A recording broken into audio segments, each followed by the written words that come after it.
Before we start, we advise viewers to consider carefully. The following content is intended for educational and entertainment purposes only.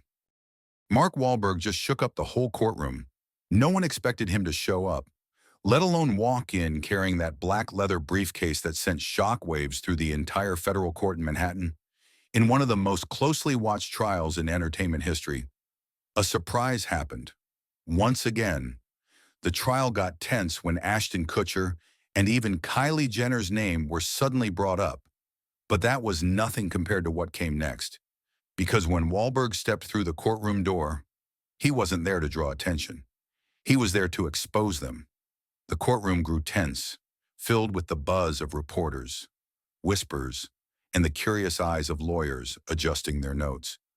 But everything stopped the moment Mark Wahlberg walked in. He didn't wave. He didn't smile. He didn't even glance at the gallery, wearing a dark suit.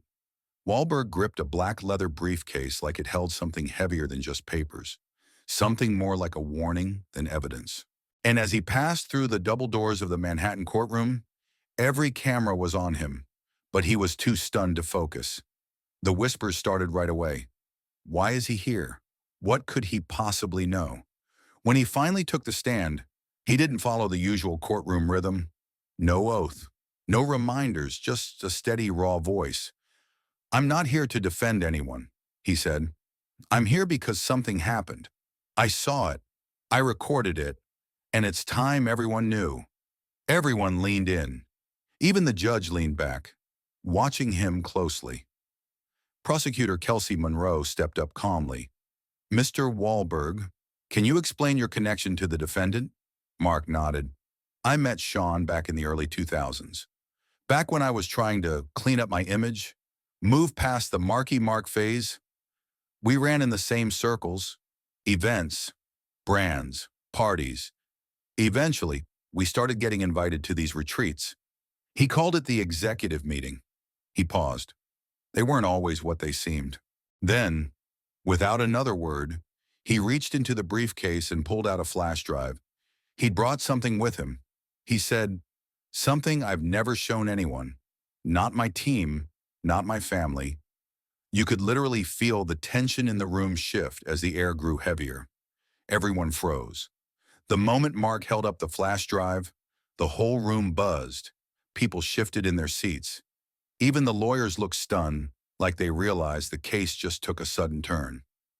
Mark. The seats were tense. Even the lawyers looked shocked, as if they knew the case had just taken a sudden turn. Mark said he had stored that footage on a hard drive years ago and had never looked at it until now. He never thought he would need to do that. But then the news broke.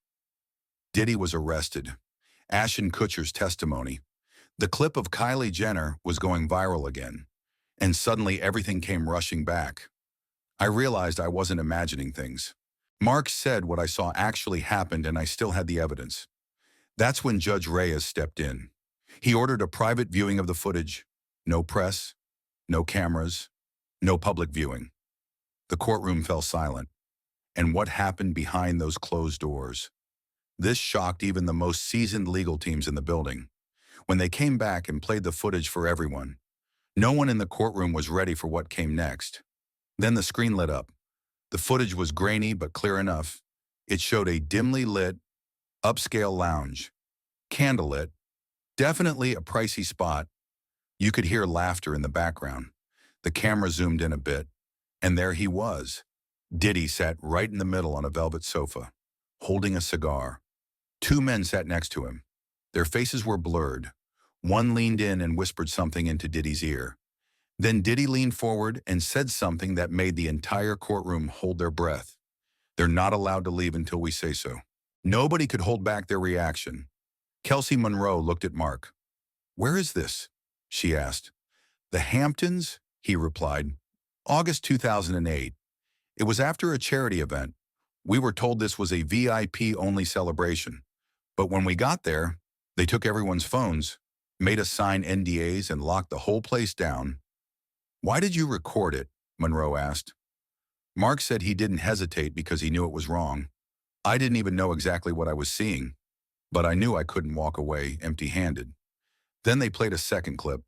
This one looked like a narrow, dark hallway, maybe near a row of rooms or private suites. Two women, clearly drunk, were being led down the hall by a man in a black hoodie. Diddy followed a few steps behind, after a low voice. The audio wasn't clear, but one line was loud and clear. "Take him to the room. I want everything recorded." The whole courtroom reacted strongly. This wasn't just a minor detail, it hit hard. And Mark looked pale, still silent. He said he left after that night, never went back anywhere. When people called, I didn't answer. When I got invites, I threw them away. But that memory, I couldn't forget. Prosecutor Monroe leaned in gently and asked, "Why didn't you come forward sooner?" Mark's voice dropped. "Because I didn't want to die." Then he explained further. "I'm not saying that for drama. I mean it. I saw what happened to people who spoke up. They lost their jobs. They got bad press. They just disappeared. I had a family. I stayed silent. I tried to forget. But now, I can't anymore." The room stayed silent. No one dared interrupt.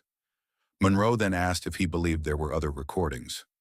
Mark nodded slowly. "That's the only one I recorded myself. But I know there are others. Sean always had someone filming.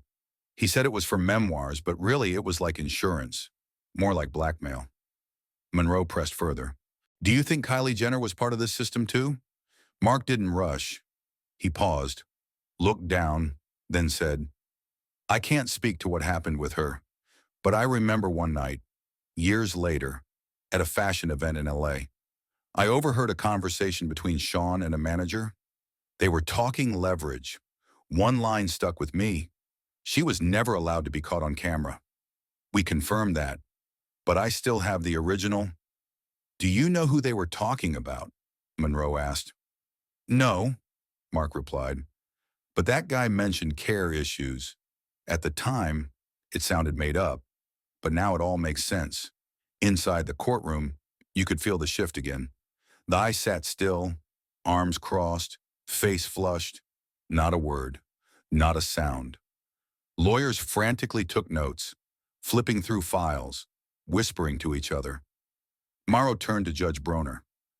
"This isn't just a personal recollection, it's a pattern. This shows that as early as 2008, the defendant was secretly recording private meetings, using access as a weapon, directing people like pawns on a chessboard." Judge Reyes nodded. The notes showed this witness had provided physical evidence that had been verified, but was previously unknown to the court. Just when it seemed like the court had done everything it could, Monroe added one more thing. "Your Honor, if I may, we'd like to play a voicemail collected during the drive review. It was left on Mr. Wahlberg's phone right after the Hampton event in 2008. The voicemail played, a low, gravelly male voice. You didn't see anything. Don't say a word. This is just business. You know how this goes." The number was blocked. The voice was distorted, but Mark didn't flinch. "That's him," he said. "Did he do that? I can recognize that fake friendly tone anywhere. That's how he threatens people, pretending it's all normal. Did you ever get a response?" Mark nodded. 2 weeks later, my manager got a production deal offer from a company connected to Sean. We said no. Right after that, a blog posted an article slandering me as difficult to work with. Then, another source leaked an old arrest from when I was a teenager. That's when I knew I was being used. The trial was coming to a close as Mark leaned into the mic, his voice steady but soft. "I'm not here for revenge. I'm here because I understand what it means to keep secrets. And I have a daughter too.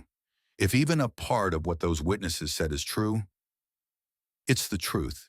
If people like Kylie Jenner, Cassie Ventura, and who knows how many others are caught up in this, then staying silent is no longer an option." Then, for the first time since testifying, Mark looked straight at Diddy and said, "Do you remember that night? You know what's on those tapes, and you know what you did." He didn't move, didn't blink. Monroe finished by asking the judge to put the flash drive under federal protection, to beef up security for Wahlberg, and to issue subpoenas for the 3 names mentioned in the background of those clips. Judge Reyes agreed. When the hearing ended, The media outside exploded with headlines. Mark Wahlberg testified against Diddy. Secret recordings from 2008 were confirmed. A room no one was allowed to see. And inside the courtroom, only one question remained. If Mark Wahlberg has held on to those tapes for over a decade, who else might have tapes they haven't released yet? The courtroom shook. But what came next didn't just push it to the edge. It blew it wide open. Mark Wahlberg shared one of Diddy's creepiest lines. "You don't need muscle, you just need memory." And it hit hard. The jurors looked at each other. You could feel something shift. Mark went on. "At first, I thought he was being deep or something. I laughed. But then he added, 'I don't forget anything. That's why they don't bother me.' Then things escalated again. Prosecutor Monroe introduced something new. A digital file recovered in the federal raid. It was part of an index file from a folder called Cold Cases, a list of names, dates, events. Most were blacked out, except one. Jenner Velvet Axis was noted. "Do you recognize that name?" Monroe asked. Mark nodded without hesitation. "A lie. And I know what Velvet Axis means. It means restricted view and special clearance. That means she wasn't just a guest. She was tagged and assigned." He explained it like it was a system. People weren't just invited to these events. They were assigned roles, color-coded, and given access levels. Some to be looked at, some to be used. He said Kylie was there so people could see her, not to understand what she saw. Even the judge didn't interrupt. She just sat there, arms crossed, listening. Then Mark revealed another truth. There are other recordings. Monroe leaned in and asked Mark who. Mark paused. "Other celebrities. I won't name them. I can't prove it, but I heard him bragging about keeping footage. Stuff people don't want to get out." He recalled something Diddy said clearly. "They all came to my house. They all signed, forgetting the cameras were mine." Silence. Then came Exhibit 237, an internal memo pulled from a secure communications channel, a color-coded schedule from 2019, the same night Kylie Jenner was spotted at a private event in Holmby Hills. The screen lights up, showing the color code list. Each person on that list has 3 things next to their name: the handler, room assignment, and camera route. Then Kylie's name popped up, and it stood out immediately. Hannah had completed the location reflection status, observation, not pleased. In other words, she wasn't just attending, she was being tracked without knowing it. A juror gasped. The room froze. Monroe read the note at the bottom. The observation logs will be used for leverage later. No outside access. Secure through Tunnel 3 if necessary." She turned back to Mark. "Has he ever mentioned secret passages?" "Yeah," Mark said. "He used to joke about his mouse tunnels. I thought he was just bragging. But now I get it." He said, "You can get someone in, get them out the other side, and no one would know they were ever there." Then the prosecution called a new witness, Vincent Perez, a former architect who worked on renovating the Home Hills estate. "Do you know Tunnel 3? "Yes," Perez answered. "I didn't design it. It was already there. I just updated the lighting and ventilation system. He wanted it completely silent. No echoes. No sound." "Did he explain why?" Pierce said he said it was for meditation, but he paid in cash and made me sign a full NDA for Monroe. Monroe asked him about something called the mirror wing. He said he only saw it once. "It's not on any blueprints." "What does it look like?" He hesitated like a stage performer. "Walls covered in mirrors. Red floor, just one couch, and a rig hanging from the ceiling. Maybe for lights or cameras? I'm not sure." You could see it on Diddy's face. Not a word, but his jaw clenched tight. His lawyer tried to object, saying it was irrelevant, but the judge overruled. "This isn't speculation. This is verified architecture." Then the final blow hit. WhatsApp messages recovered from backup. Diddy messaged an unnamed person just hours after Kylie Jenner's visit. "Let's roll the footage. Hey, looks good. She'll be sitting here." Monroe looked at Wahlberg. "Sound like him?" "Absolutely," Mark said. He always smiles when he's plotting something. Next was the second message. She doesn't even remember anymore. Trust me. Just make sure her crew never finds out. You could hear a pin drop. Monroe turned back to Wahlberg. Have you ever confronted Diddy about this? Once, Mark said. I asked why he records people without telling them. He said, because that's the only time you see their true selves. And what is he planning to do with those recordings? Mark's voice dropped. Nothing until it's needed. The judge called for a recess, but as Mark stepped down from the witness stand, he paused, looked around the room, didn't speak into the mic but loud enough for everyone to hear. If you ever went to one of those parties, he might have you on those tapes. The room exploded. The press rushed the doors. Headlines instantly appeared. Wahlberg confirms hidden video recordings. Secret room tagged by Kylie as leverage. Hollywood's secret vault exposed. Back inside, the jury sat in stunned silence. None of them looked at Diddy because the question now wasn't whether something happened. It was how many people helped make it happen, how long they kept quiet, and how serious this really was. Wahlberg's departure wasn't the end. It felt like the start of something no one could stop. You could see it on Diddy's face. He didn't yell or react, but his whole body looked like it was holding itself together.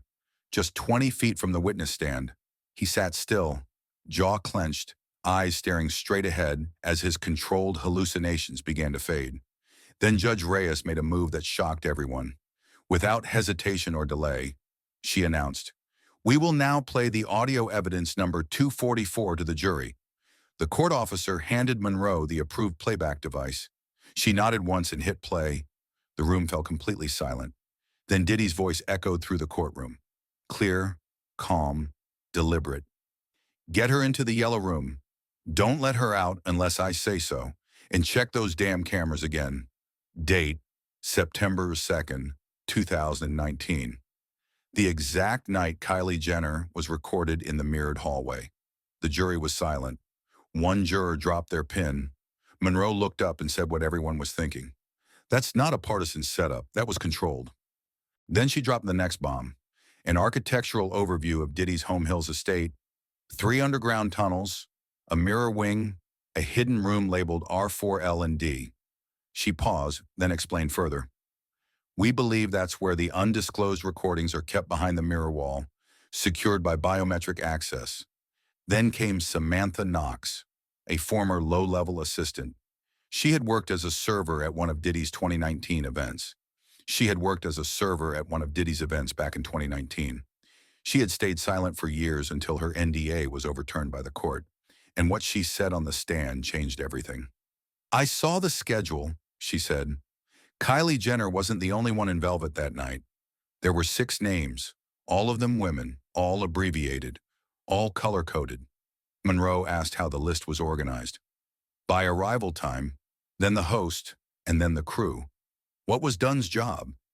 To manage the Velvet Girls, Samantha replied. She didn't answer to anyone, not even the event host. Then came a cold statement. We were told not to speak to the Velvet Girls. No eye contact. Just go in and come out. She confirmed everything was pre-planned. Robes, badges, handlers with earpieces. She said it wasn't a party. It was a process. Monroe looked to the jury. The transcript shows this witness confirms full control over guest movements, operating in silence and secrecy. But Samantha wasn't finished. Monroe gently asked, Have you ever been threatened? Samantha's voice caught. She nodded. When the news broke, I got a letter. No return address. Inside was a note saying, What happens in velvet stays in velvet, and a piece of red string. Nothing else. Diddy's lawyer objected, calling it hearsay. Judge Reyes sustained the objection. There are limits to the testimony, she said, and right then, the courtroom shifted again.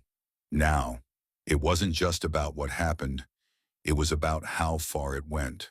Monroe went back to his final move. Another audio clip was recovered from an encrypted cloud system called Mirror Lake, a server mentioned in Ashton Kutcher's testimony, but only recently unlocked. Then Diddy's voice came through again. You'd think they'd say something, but no. They drank, they signed, they stayed, That's all that mattered. That tone wasn't angry. It was smug, like someone who thinks the system they built can't be touched, not even by a federal trial. Monroe faced the judge. Your Honor, we close this section by affirming that Mr. Holmes didn't just record people without their knowledge. He stored those files, accessed them later, and used them to control perception and protect himself from exposure. Judge Reyes nodded slowly. Let the record show Exhibit 244 is authenticated and admitted. Diddy said nothing. They didn't move, but his legal team had no choice left. Hastings stood up. He said, we admit the footage, but deny any claims of coercion or that Mr. Combs was the producer. He filmed everything.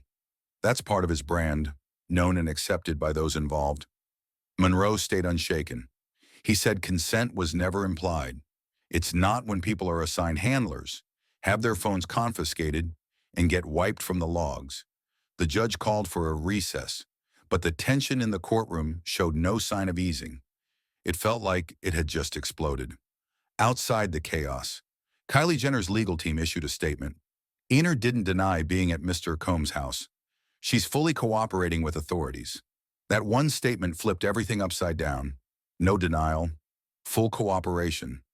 This wasn't just a scandal anymore. This was an open vote. Inside, federal agents demanded full access to the Holmby Hill server archives. Wahlberg's flash drive was sent off for deeper cross-checking, and rumors spread that subpoenas had been issued that other celebrities named in unresolved cases might be next. But no one spoke the scariest part out loud. That maybe, just maybe, this wasn't the crime of one man alone.